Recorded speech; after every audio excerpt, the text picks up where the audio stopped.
केंद्रीय मंत्री के गठन के विभिन्न पद दायित्व महामंत्री से काम करते हुए देश के 8 प्रदेशों का प्रभारी भी रहा हूं। हर जगह मुझे अखिल भारतीय कांग्रेस सुनाई पड़ती है। यहां पर मुझे पहली बार एहसास हुआ कि अखिल भारतीय कांग्रेस यहां हुड्डा कांग्रेस बन गई और राहुल गांधी को भी यहां अनुमति लेके आना पड़ता है। यहां राहुल गांधी की भी नहीं चलती है। मुझे बताया गया कि कुछ अलायंस की इच्छा उनकी थी, हुड्डा जी ने मना कर दिया। इस पार्टी का ये हुड्डाकरण देख करके मुझे भी आश्चर्य लगा कि बाकी जगह तो बहुत शक्ति होती है, यहाँ अलग कहानी चलती है। और स्वाभाविक है जिस प्रकार से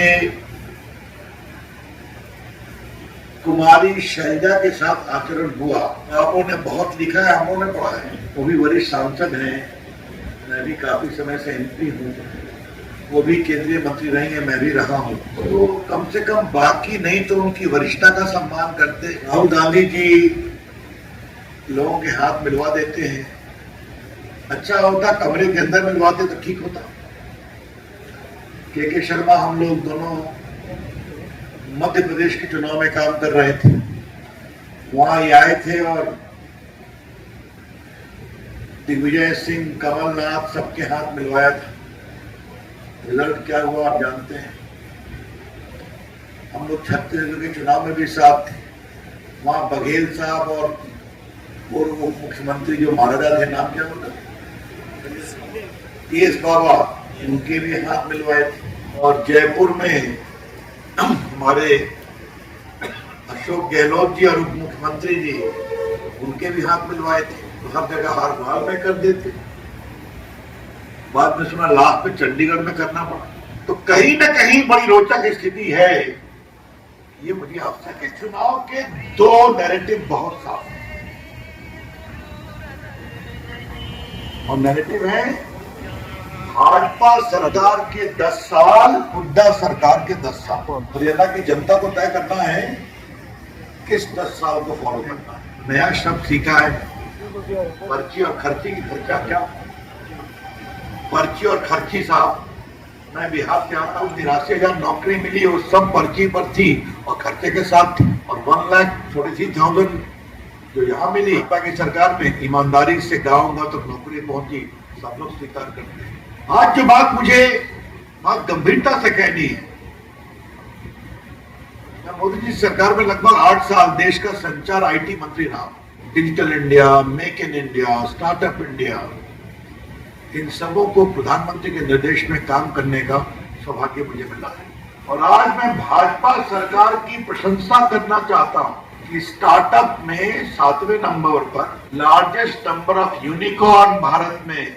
यहां पर यूनिकॉर्न का मतलब आप समझते ही हैं, वो स्टार्टअप जिसका वैल्यूएशन $1 बिलियन, मतलब 7। भाजपा की नीतियों में, भाजपा के शासन में ये विश्वास रहा है। जहां तक गुड़गांव का सवाल है, आज दुनिया में गुड़गांव आईटी का एक बड़ा परचम, बैकएंड ऑफिसेज हैं, भाजपा सरकार की देन, डबल इंजन की सरकार। और हुड्डा साहब की सरकार में मारुति के मैनेजर की हत्या हुई थी, उसका क्या क्या हुआ आप सभी जानते हैं। आज जिस तरह से ऑटोमोबाइल में हरियाणा आगे बढ़ा है, आई एम वेरी प्राउड, मुझे बहुत गर्व है। क्या वो आईटी है, क्या ऑटोमोबाइल मैन्युफैक्चरिंग है। जब ऐसे अवसर होते हैं तो नौकरी रोजगार के अवसर बढ़ते हैं।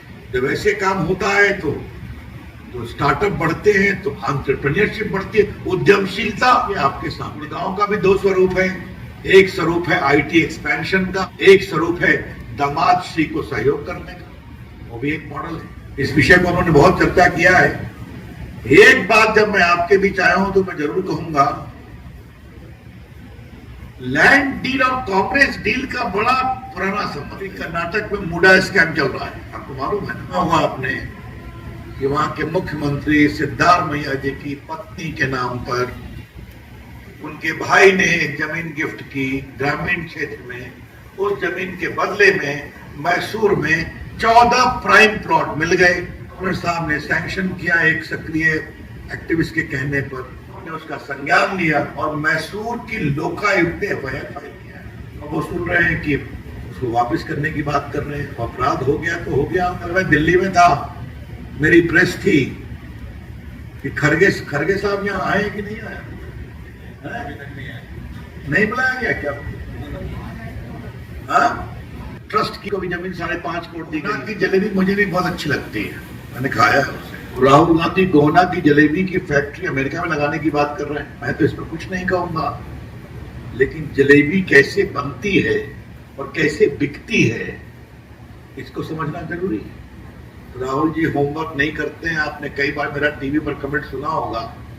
तो जो चिट लिख के देते हैं ना, वहां भी पर्ची चलती है, के पर्ची वहां भी चलती है।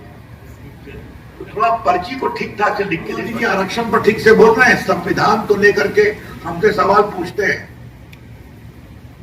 आरक्षण पर आपका क्लियर स्टैंड क्या है? आपके दिल की बात अमेरिका में निकल गई, हम उचित समय में आरक्षण खत्म कर देंगे। तक बीजेपी है तब तक आरक्षण खत्म होने का सवाल नहीं होता है। सोच की बात है, सम्मान देने की बात। राजा जी के साथ क्या हुआ हम आपसे चर्चा कर चुके हैं। और देखिए भाजपा और नरेंद्र मोदी जी की सोच। हमने राष्ट्रपति के रूप में किसको बनाया? रामनाथ कोविंद जी को।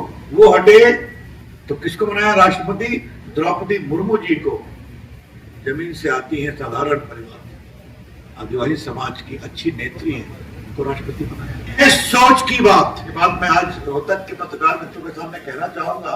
एपीजे कलाम को भी राष्ट्रपति अटल बिहारी वाजपेयी की सरकार ने बनाया। संविधान की किताब, कितना समझदारी है उस किताब की, उस पर चर्चा हम कर सकते हैं। राहुल गांधी, अम्बेडकर के साथ जो अन्याय हुआ आपकी सरकारों में, अम्बेडकर जी को सम्मान भाजपा की सरकार में ही मिला है। उनके 5 जो केंद्र हैं, जहां वो पढ़े इंग्लैंड में, जहां वो दिल्ली में रहे, जहां उनको दीक्षा मिली नागपुर में, जहां उनकी अंतिम यात्रा निकली मुंबई में, ये सबको राष्ट्रीय धरोहर घोषित किया। उनका नाम दिया पंचतीर्थ। और आपकी जानकारी के लिए कांग्रेस ने कभी उनको भारत रत्न नहीं दिया। अंबेडकर जी को भारत रत्न दिया वीपी सिंह की सरकार में, जहां बीजेपी मजबूती से खड़े थे। तो ये होता है। देखिए हम लोग कहते हैं वो करते हैं कि नहीं। अगर मध्य प्रदेश में कहा तो किया कि नहीं किया? किया कि हम 80 करोड़ लोगों को 5 किलो गेहूं चावल देंगे, तो दिया कि नहीं दिया? कहा कि सबको हम फ्री लगाएंगे 1 करोड़ का टीका, तो 200 करोड़ टीका लगाया कि नहीं लगाया? हरियाणा में बेरोजगारी कम है। 1,43,000 की नौकरी में कोई घपला नहीं हुआ है। ये तो अखबार में लिखते हैं। मेरे ख्याल में बड़ी विनम्रता से आपके कहूंगा, मेरी आरंभिक टिप्पणियों में आपको हमारा काम भी बताया गया। आईटी से लेकर, फार्मिंग से लेकर, इंफ्रास्ट्रक्चर से लेकर ऑटोमोबाइल, सारी बातें मैंने की। हाँ, शैला जी भी है। और उनकी बड़ी नेता का सम्मान नहीं होगा तो ये पॉलिटिकल इश्यू है। माननीय अमित शाह जी ने, रक्षा मंत्री माननीय राजनाथ सिंह जी ने पब्लिकली घोषणा की है कि अग्निवीर के जवानों को स्थायी नौकरी मिलेगी, पेंशन भी मिलेगा। चाहे आपका वो सीआरपीएफ हो, सीआईएसएफ हो, बीएसएफ हो, सरकारी नौकरियों में भी उनको आरक्षण मिलेगा। तो ये सारी बातें हो चुकी हैं। और एक बात मैं और कह दूं, अग्निवीर व्यापक चर्चा करके स्कीम लाई गई थी, जनरल से बात करके, ताकि भारतीय सेना के जवानों की उम्र कम हो, फाइटिंग स्पिरिट हो। और एक बार मैं कहूंगा जो कांग्रेस पार्टी के लोगों से, जो बच्चे ट्रेनिंग ले रहे हैं, बेटियां ले रही हैं, जाकर उनके उत्साह को देखें।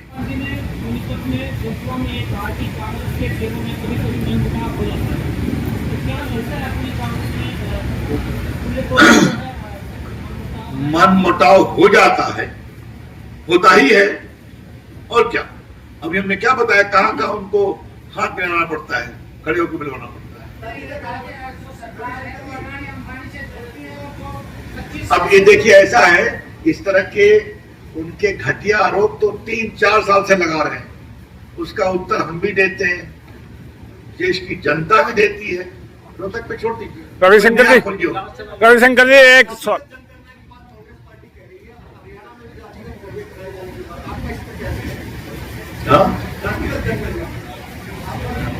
ऐसा है बोले कांग्रेस के अंदर जातीय जनगणना पर कुछ एक मत बना है क्या?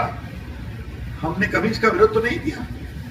ईमानदारी से आवश्यकता के अनुसार उपेक्षित, गरीब, वंचित की गिनती हो, आपको दिक्कत है, लेकिन ये उसको राजनीतिकरण करते हैं। इसीलिए फिर कहता हूं, तो राहुल गांधी संविधान लेके चलते हैं, संविधान को कितना समझते हैं, ये देश का पूर्व कानून मंत्री senior advocate supreme court Ravishankar सवाल उठा रहा है।